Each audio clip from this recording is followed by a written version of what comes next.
As a small child, on whom do we rely for nurture, for protection? We rely on parents. And, you know, in certain circumstances, it might be someone else. Happens quite often, but sort of the general idiom is we rely on the parents.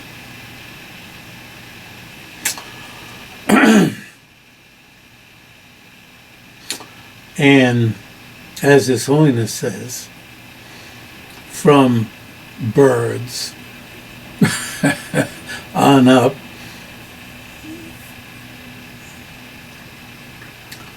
you know, mammals. I don't know about birds. Yeah, it must be birds. It is birds. But mammals. You know, he talks about the mother. A great closeness is developed with the mother. Why? Because of nurture.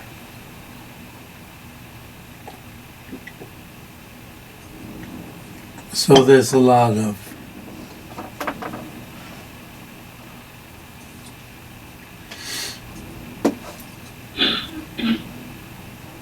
this is the ordinary, usual. Mother and father. And probably Jang-kya, you notice the high tone, Jang-kya,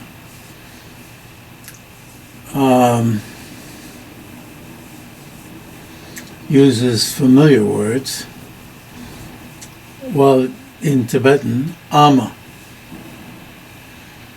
and pa.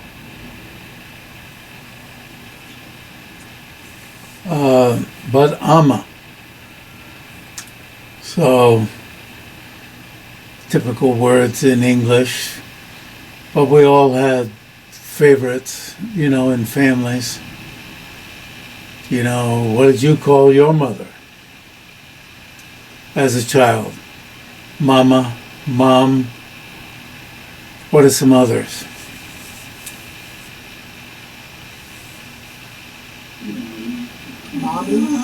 Mommy.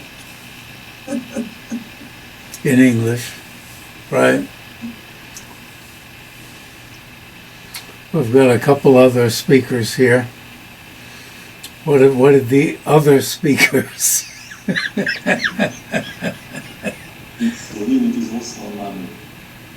Huh? Yes, mommy. Named. Really? Yeah. So it's used a lot. And as I've mentioned before, my mother, following the Roosevelts, I believe, FDR, the great President Roosevelt, in that family, my mother was called Mother. And as I mentioned, in Vice President Pence's, well, former Vice President, thank you, he's former, his wife he calls his wife Mother. My father called his wife Mother. Why? Because the children. There's nothing odd really about Pence's calling his wife Mother. They had children. So around the children, and then you end up, you know, calling the wife Mother. And the children call the wife Mother. It sounds extremely formal, but it was a fad during that period. So, in England, what is it, Mum? And then the Prime Minister, the ma'am comes out as really mum almost, right? I don't know. I never felt close to England, but this has got to feel more close. Admiring the murder mysteries, the talent. I didn't read them, I watched them when I was so ill. Anyway, we have to think that. Get into it. Get into it. Feel it. He's doing something close that's nearby and asking for a switch from the ordinary to the transcendental, really.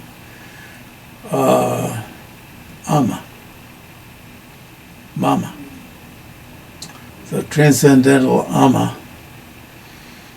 And in, tantric texts called Yum, which is mother.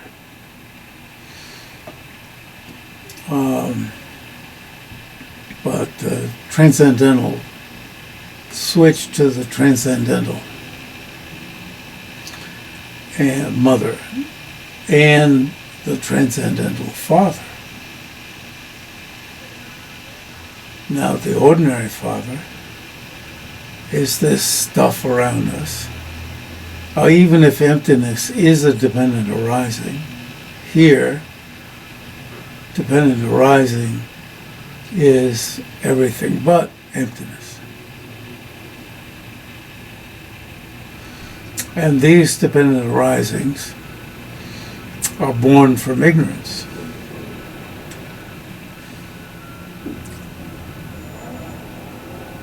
Junk.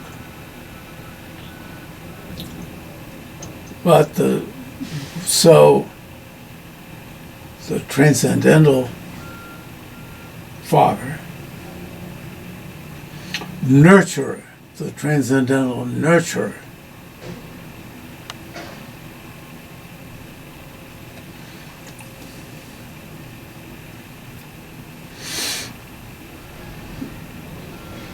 seeing everything from the lap of emptiness.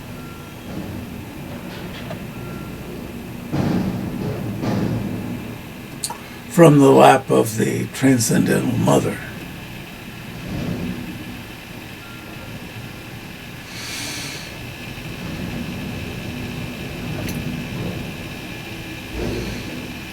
So the mind realizing emptiness also is mother, and that's transcendental, but also in Nyingma, as we've seen way earlier, is the ordinary mind.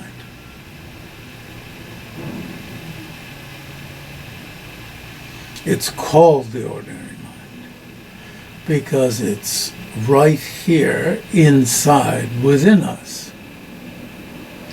As Jang-kya Röl-pay says, right here within us. So it's most deserving of ordinary. It's right there within.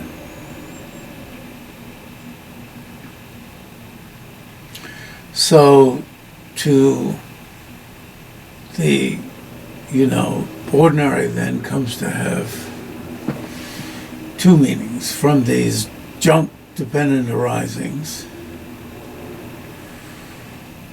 They're to be seen in such a way that one from them sees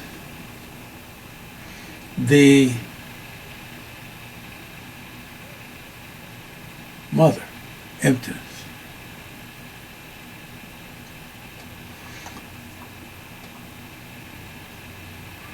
So he's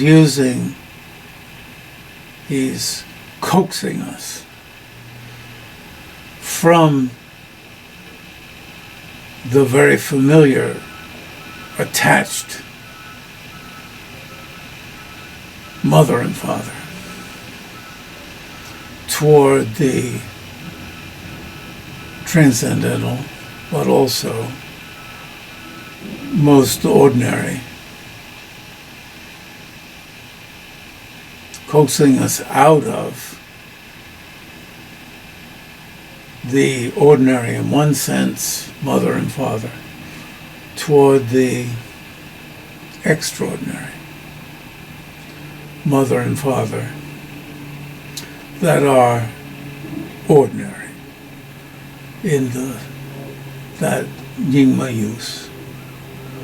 And the Nyingma-use is really deeply meaningful, just as Jang-kya's usage of ama is most provocative and has the same meaning as ordinary mind,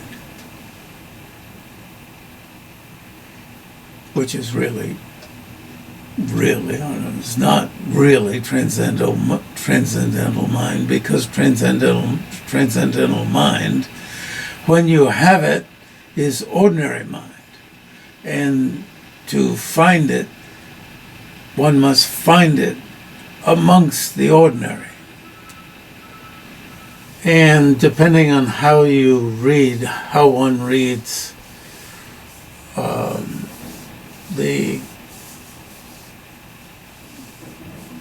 how one puts together the words in the stanza about the elder brother, literally speaking, it's not one of the Tibetan words that goes also for elder sister. It's the elder brother. So I had to look it up in the dictionary. Elder brother. It's the elder brother I knew, but it's the elder brother of a male. I don't know what the elder brother of a woman, of a female is. My Tibetan isn't good enough. As I've said, I've never lived with a family, Tibetan family. I've just lived with monks.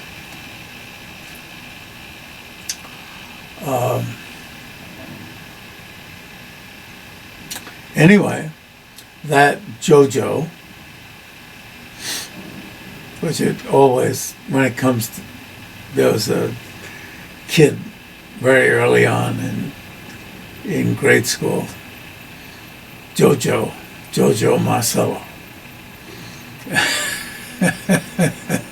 That's in English. It's an Italian name, Jojo Marcello. He and I were the smallest kids in many classes. He was smaller than I, and he hated me.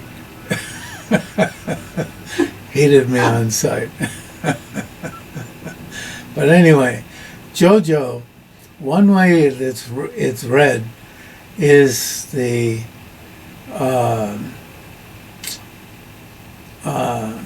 sign, the reasoning of dependent arising. The reasoning of dependent arising. It always bothered me why. One way you can read the placement of the words there as the elder brother being dependent arising, being the brother, or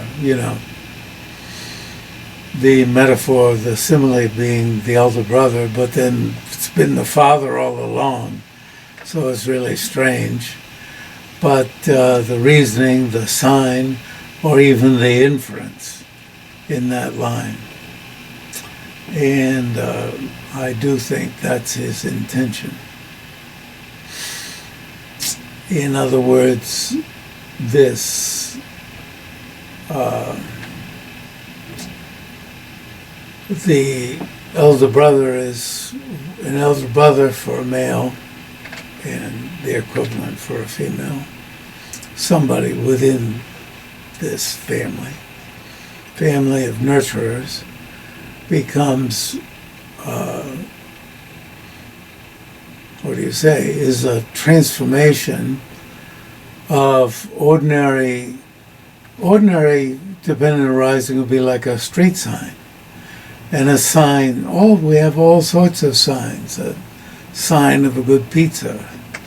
I'm talking about pizza a lot, don't I? Jojo never made it. He died, I don't know, rather rapidly. He never made it to grow up. Anyway, so among the many signs there are, this is, it's on the level of transcendental again. The reasoning, the sign of dependent arising becomes the means to the footstool, the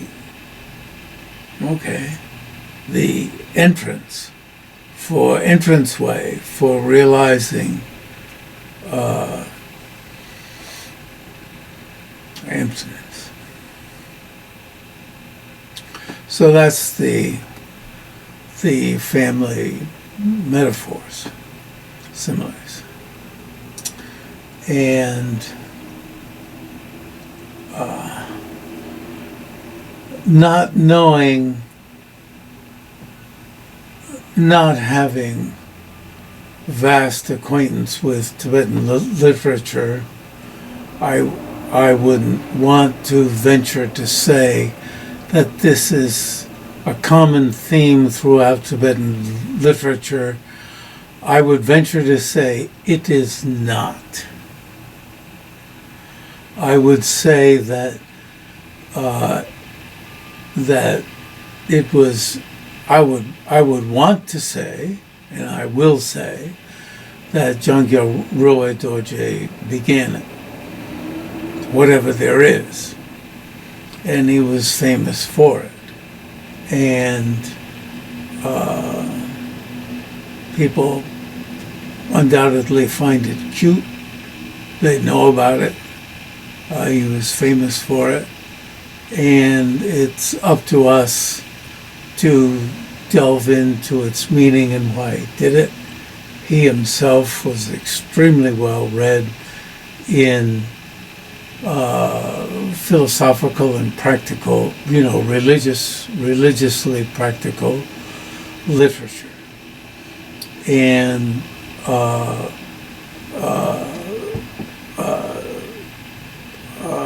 and himself deep in practice. So the initial stanzas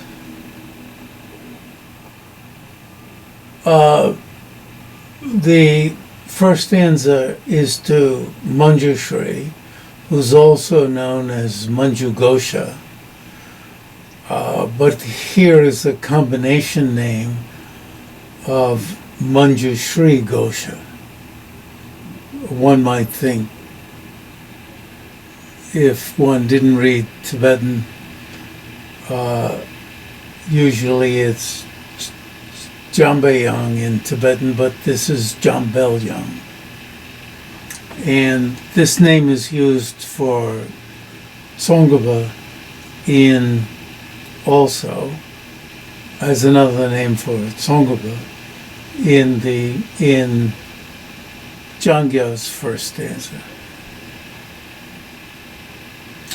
So one might think that the translator got messed up, and instead of saying Mañjushrīghoṣha, said Mañjushrīghoṣha.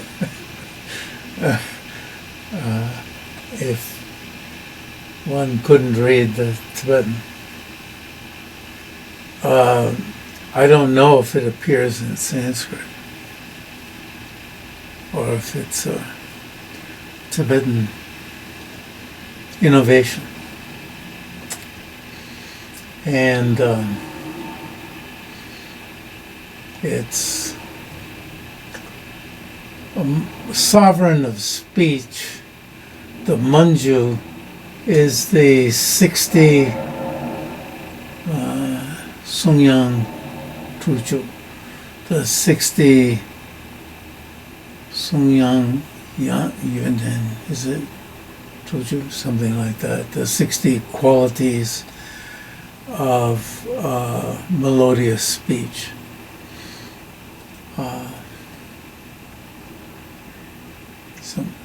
I think I got the Tibetan right. Correct me if you find it elsewise.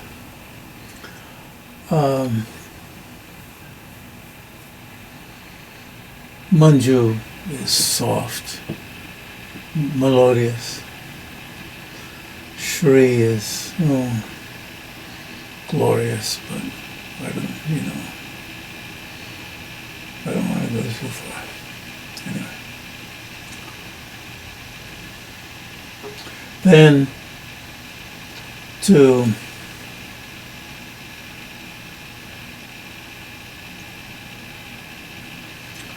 banner.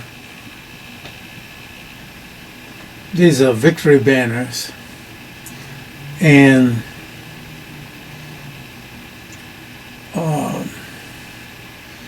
this is, the teaching when put into practice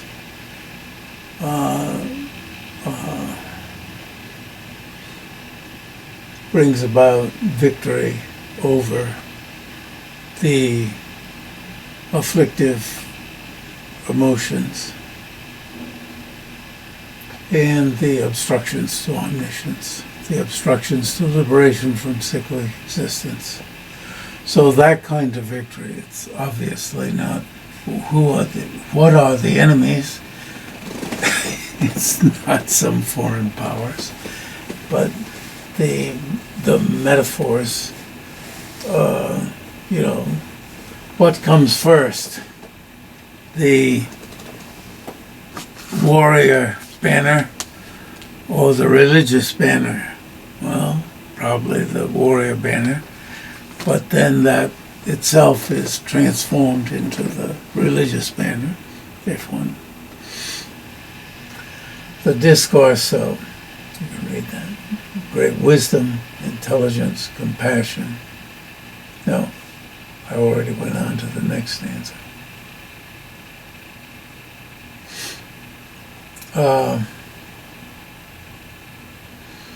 And you notice extending the feast with Mañjushrī, elegant explanations.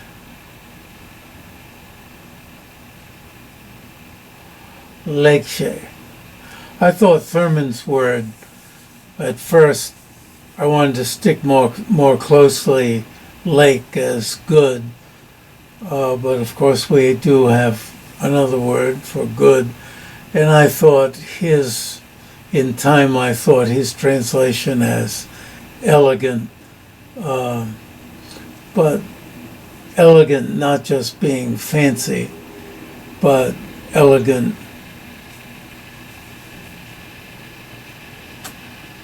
deeply meaningful. I thought his choice of words there was good. And I adopted his word. But it means, in Sanskrit, it's the prefix su, affix. Nice, good, but gets to take a lot of meaning. And then Jang-kya Röl-pay-dor-je himself, Roba means play, sport. I won't carry on about that, I won't make up stuff. Actuality of all Buddhas. Wow, it's his teacher. His guru. And I don't know I don't, in the front of my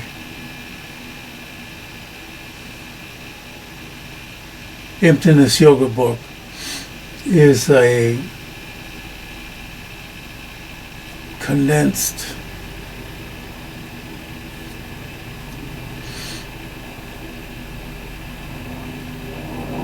biography. And in front of this, there's a biography too, isn't there? Is there? Yes. And so it probably lists, his, it's what's online. And you get a sense of, the vast array of his teachers and so forth.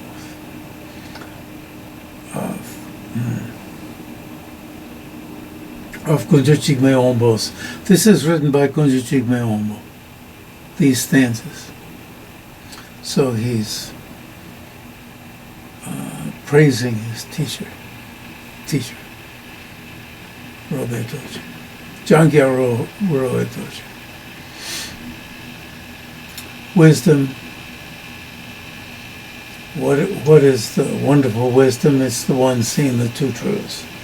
Intelligence, compassion. Okay. The lamp helping others. The lamp lighting the way, putting light on.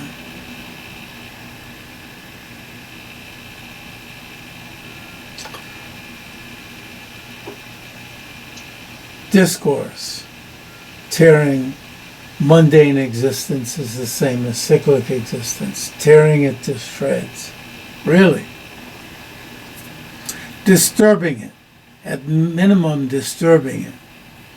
As Geshe Rabten said, giving you at minimum some doubts in an old friend. Some doubts about about cruddy cyclic existence. Geshe Rabten didn't say cruddy cyclic existence. He said doubts about an old friend. Initial doubts. Where you go, ooh, I didn't.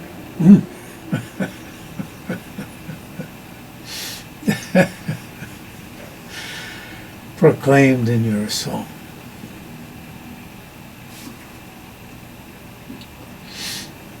It's difficult to understand. And you could say, you bet your ass. Yeah. Therefore, may this word commentary create a ship. It's a bit more than a word commentary. It's more of a meaning commentary. He's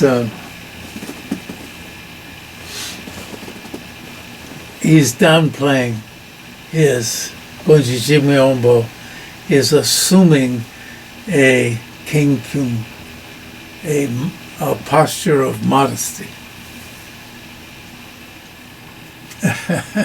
So this is his, it's called a promise of composition.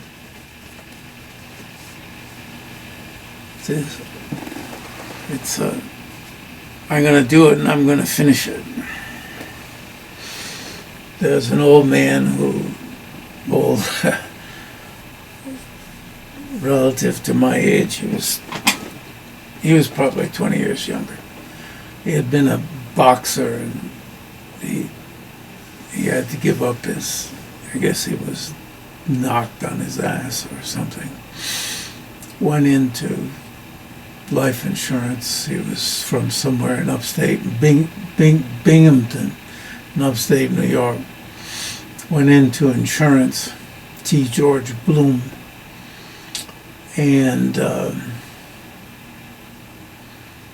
he went into insurance, had a heart attack, and for whatever reason moved into our neighborhood.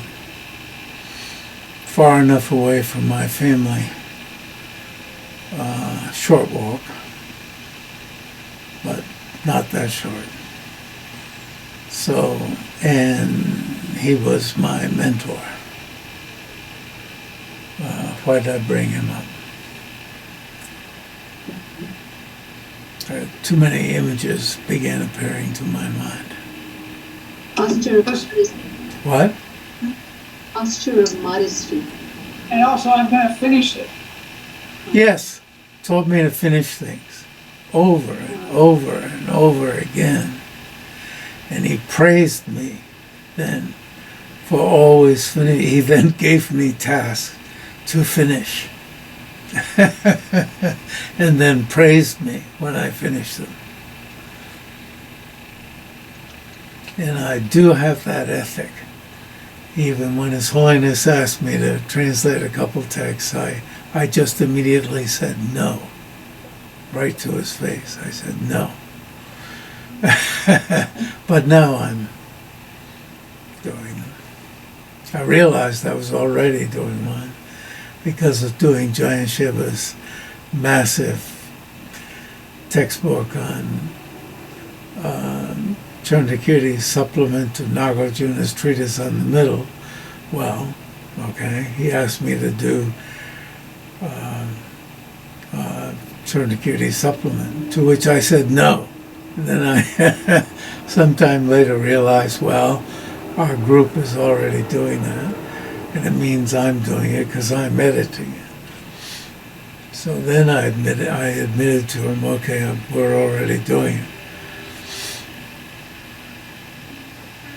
And then we started doing I started redoing the second chapter, and we're still on doing the second chapter of Nagarjuna's treatise on the middle, a few years, 3 or 4 years, I don't know how many years. And when I was in India,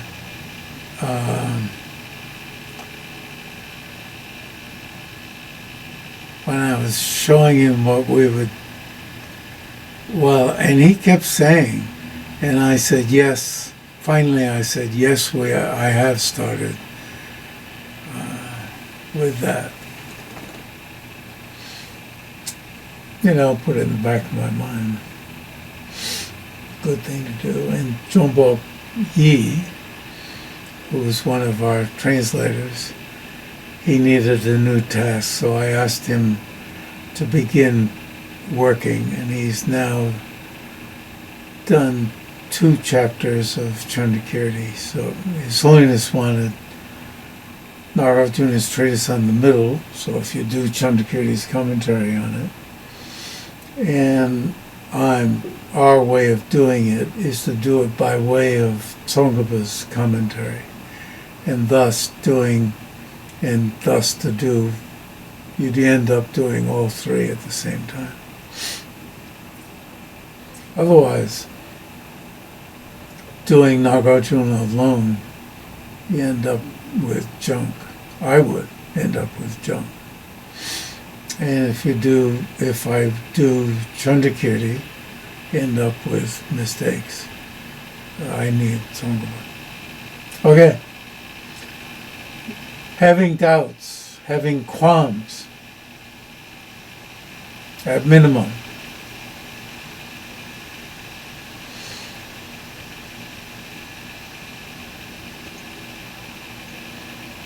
Carrying the burden of the precious teaching.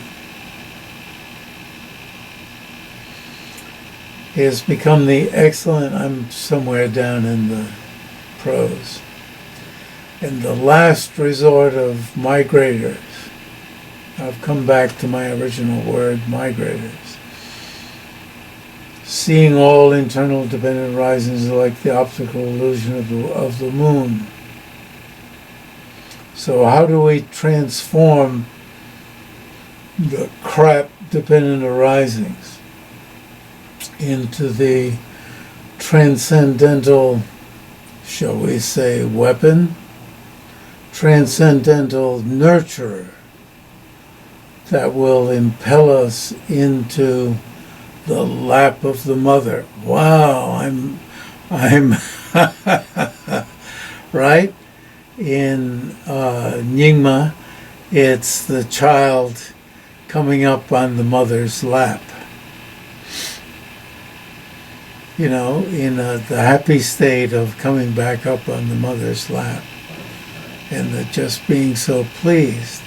And you see, when you come up on the mother's lap, all of your doubts and conceptions and blah, blah, blahs and so forth are cleared out. When you're in that state, don't think about all the other states that you could be in.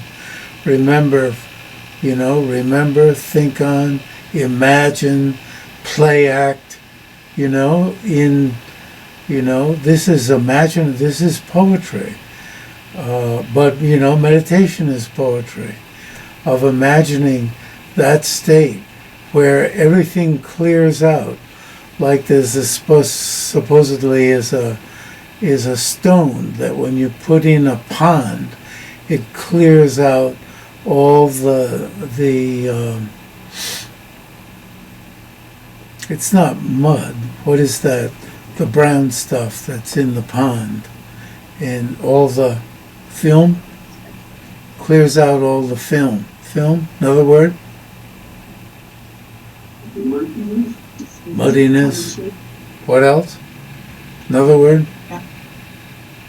Sediment. Sediment. Sediment has sunk, hasn't it? Scum. Yeah. Put the rock in, this rock in, it sinks to the bottom, and it cleans out the whole pond. And the child comes, it's been, and comes up on mommy's lap, and all that stuff is cleared out. And in highest yoga tantra, really, this is in the feature of orgasm. There is the concentration of the mind that clears out the mind. That's the purpose. There's not some other purpose. It clears out the mind. Clears out the mind. Withdraws all the 81 conceptual consciousnesses. All of them dissolve into the central channel. And then I put in these capital letters because he's saying this is the force of to utter his name. Like, there are announcers. What is the word they use in English? It's not just announcer. I corrected one. I met one announcer in Taipei, and he used some other word. It wasn't pronouncer. It was some other word. And I said, no, announcer. And he corrected my English, whatever the word was. And, their voice rises up, and to utter his name. You see? That's what I'm doing here. Precious preceptor. You mean he's the, Jang-kya Röl-pay-dor-je gave him his vows. So it's like he's inspired. To utter his name, precious preceptor, you have to go another not octave up, but another step up in volume. Precious preceptor, all-knowing presence, yeshe dembe drime bel sambo. You see?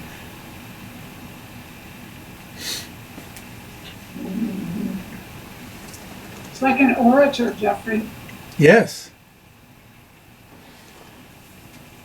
That's the way I read that poem. This is the way poetry used to be read.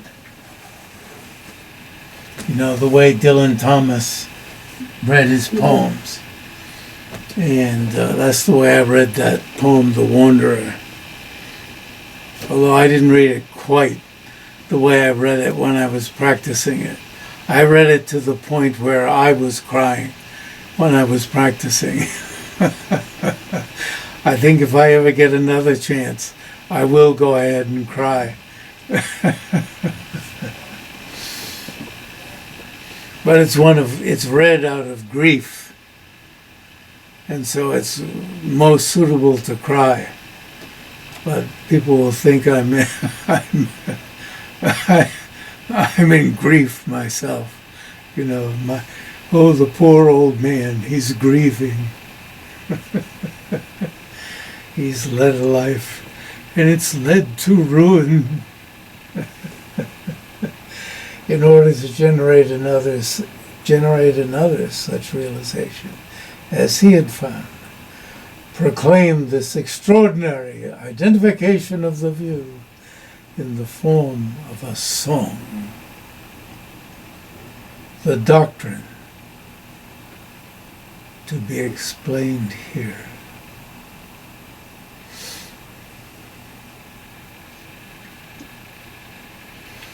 It's a magnificent lead-in. Emaho.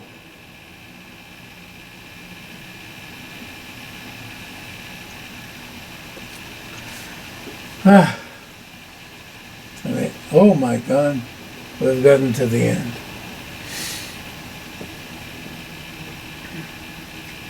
So this brings us up to the beginning.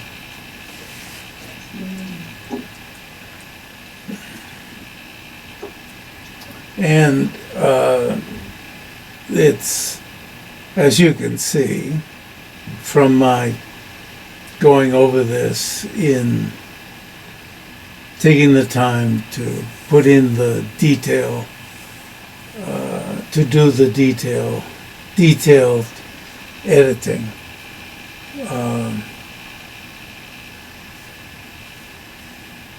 I've made a few changes, and my mind has